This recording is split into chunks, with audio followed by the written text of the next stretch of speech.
I feel ashamed. I relapsed. I think you knew that already. I had trouble telling you.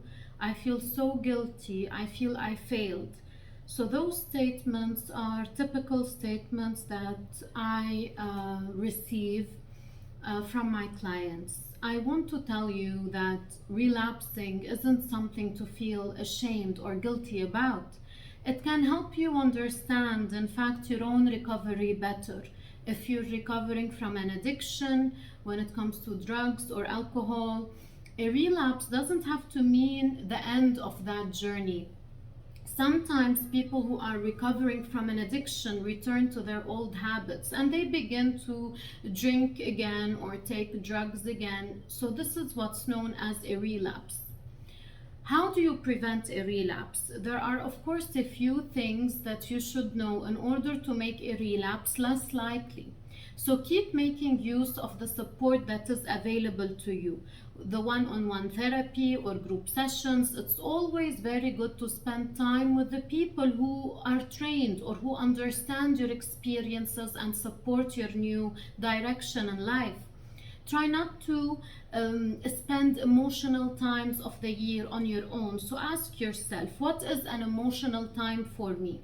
Maybe it's a birthday or an anniversary or an occasion coming up. So arrange with people who support you. Arrange with them and be with them. Don't be alone. Try to avoid things you think might trigger a relapse. So, this could be places that remind you of your drug use or alcohol use, people who aren't supportive of your recovery. It could also be stressful situations. Lots of people in recovery like to keep themselves busy and productive. You might want to take up a new hobby or do some volunteering work or come and spend time with us here at the center. Really, this is very important for you to plan out your activities for each week, for each day, so that you always have something positive to focus on. Some people suggest making a list of the positive things that you have gained. This is also important. It's good to remind yourself of these achievements. What are the lessons? What did I gain? What did I win as a result of me being on a recovery journey? Keep an eye for the changes in your thinking, in your behavior, even in your body, how you are starting to feel differently in your body as well. Telling yourself that every day, in every respect, I'm getting healthier and healthier. If you think at any moment in time that you are about to have a relapse, directly reach out to me. Reach out to me, and we will be here along with all the medical team at the center to support you.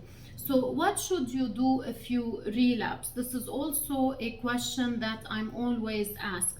If you do have a relapse, it's important to stay positive and never feel guilty or ashamed.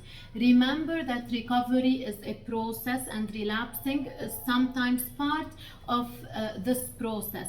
Lots of people in recovery have relapsed, and lots of them have got their journey back on track and they were able to transform and move forward.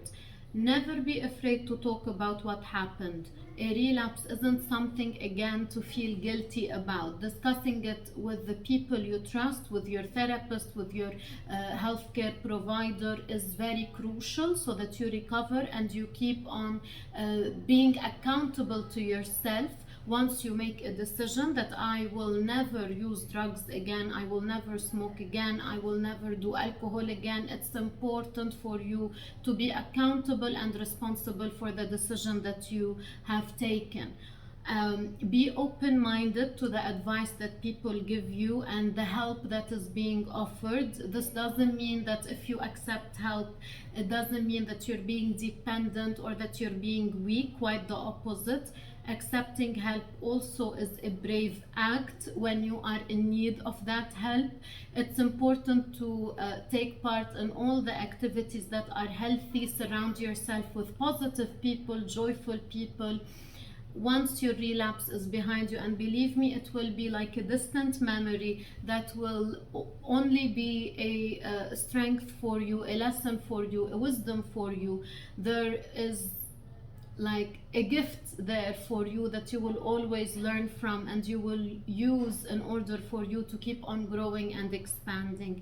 You might be able to identify emotions or situations that acted as triggers. That's very important. I always advise, make a list of your triggers.